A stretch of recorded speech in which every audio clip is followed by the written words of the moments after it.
नमस्कार मित्रांनो, KRS मराठीमध्ये आपलं स्वागत आहे. तुम्ही जर यावर्षी पहिल्यांदाच गणपती बसवत असाल तर हा व्हिडिओ तुमच्यासाठीच आहे. तो शेवटपर्यंत पहा. पहिल्यांदाच गणपती बसवताना या 3 चुका चुकूनही करू नका. गणपती हे आपल्या सर्वांचे आवडते दैवत. बाप्पा आपल्या घरी यावा, त्याने आपल्या घरचा पाहुणचार घ्यावा असं प्रत्येक भक्ताला वाटतं. अनेकदा लहान मुलांच्या आग्रहास्तव घरात गणपती आणण्याची प्रथा नसतानाही गणपती बसवला जातो. यात कोणत्याही प्रकारचा अपराध भाव मानू नये. शक्य होईल तितका काळ विघ्नहर्ता बाप्पांसोबत घालवल्याने तुमचे विघ्न नक्कीच दूर होतील. मित्रांनो, दुसरी गोष्ट म्हणजे काही जणांकडे गणपतीच्या मूर्तीची उंची इंचाने वाढवत गेली जाते, पण हे पूर्णपणे चुकीचं आहे. उंची वाढवण्याची गरज नाही. गणपतीची मूर्ती 11 इंच ते 1 फूट इतक्याच उंचीची असली पाहिजे.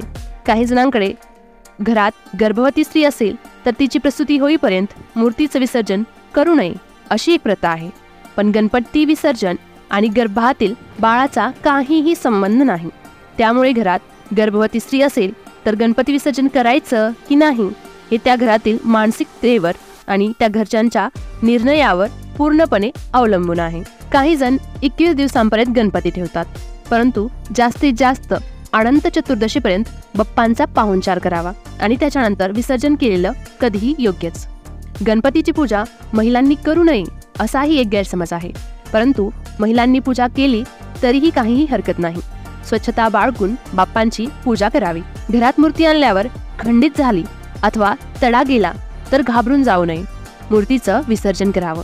प्राणप्रतिष्ठा झाल्यावर जर अचानकपणे घरातील व्यक्तींचा स्वर्गवास झाला तर लगेचच दुसऱ्यांकडून मूर्तीचं विसर्जन करून घ्यावं. नेमकं गणेश उत्सवाच्या काळातच सुतक येत असेल तर त्यावर्षी गणपतीची प्राणप्रतिष्ठा करू नये. घरी गणपतीची प्राणप्रतिष्ठा झाल्यावर जर सुतक लागलं असेल तर बाहेरील इतर कोणाकडूनही ज्यांच्याकडे सुतक नाहीये अशा व्यक्तींकडून गणपतीची उत्तर पूजा करून घ्यावी व बाप्पांचं विसर्जन करावं. भाद्रपद महिन्यात येणाऱ्या गणेश चतुर्थीच्या दिवशी पार्थिव गणेशाची पूजा अर्थात मातीच्या गणपतीची प्राणप्रतिष्ठा करून त्या मूर्तीचीच पूजा करावी असं शास्त्र सांगतं. त्यामुळे इतर कोणत्याही धातूच्या मूर्तीचा अट्टहास करू नये. इतर वस्तूपासून बनवलेले गणपती ज्यांची मूर्ती असेल ती कला म्हणून ठीक आहे, परंतु पूजेला मातीच्याच गणपतीची मूर्ती असावी.